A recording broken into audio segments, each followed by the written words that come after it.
So we've all been lamenting lately, nothing's happening. The cruise line's working with the CDC working with the cruise line. Who knows? Well, the CDC has answered, and I like it.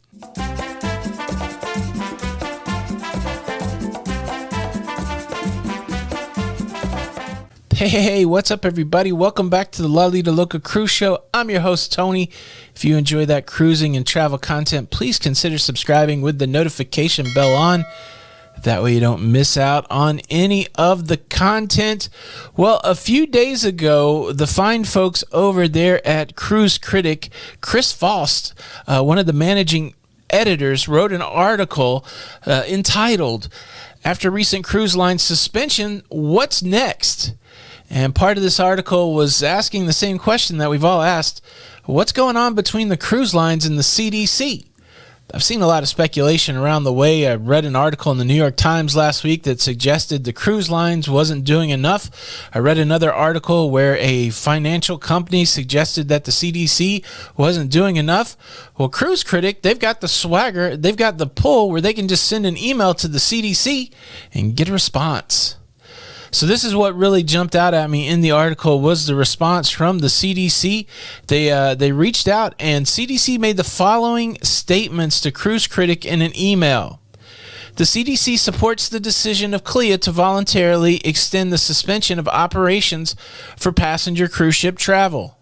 Since our original no-sail order in mid-March preventing embarkation of any new passengers, CDC has worked tirelessly day and night to control COVID-19 on cruise ships that remained at sea while protecting against further introduction and spread of COVID-19 into U.S. communities. CDC expended to date an estimated 35,000 personnel hours on cruise ship COVID-19 response since mid-March, in addition to thousands of hours by other HHS components, the rest of the United States government, states, and local authorities. CDC has continued and continues to have regular conversations and emails with the cruise line industry and cruise ship operators, often on a daily basis.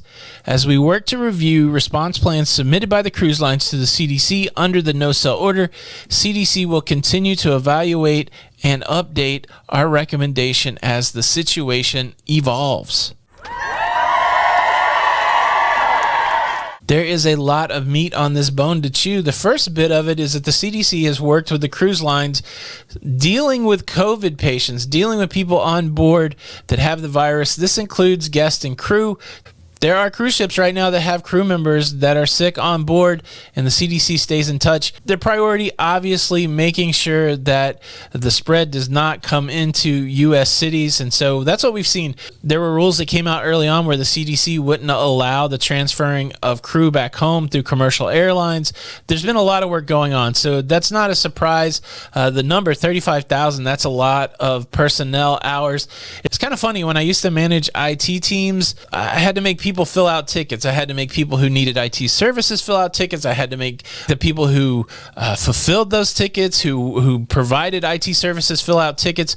And there was always this question like, why am I filling out tickets? Well, this is exactly it.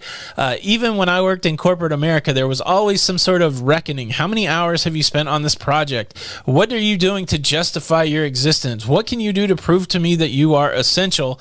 One of the things we had to do was show how many hours we spent on different things. Was it a broken PC? How many hours did we spend on that? Was it networking issue? And we had to be able to quantify that. So 35,000 hours the CDC has said they put toward just responding to cruise line virus issues.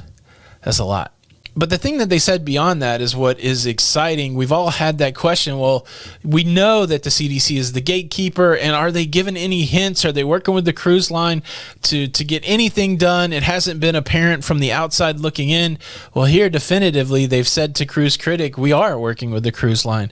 We are evaluating new health protocols that are being submitted to us, and we are in constant contact with the cruise line, sometimes even daily. That's good news, my cruising friends. That means that the people that need to be involved are involved, and at some point we will cruise again.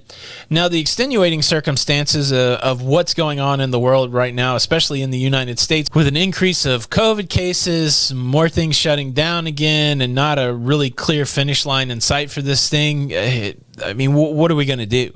I'm still hoping that there's going to be cruising in 2020, and it seems if things fall in line, there could be, but so far we haven't been that lucky with things falling in line. I mean, we're 3 months past when we started trying to make this better, and it's okay, but it's still not, I still don't see the finish line in sight.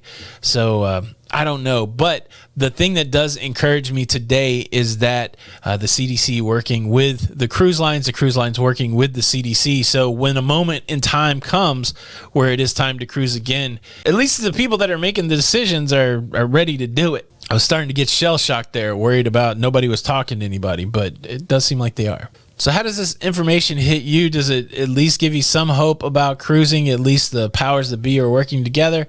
Or is this just another signpost to read and wonder what's around the corner? I don't know. Leave a comment below. Thank you guys so much for stopping by. This is Tony with the Lido Loca Cruise Show.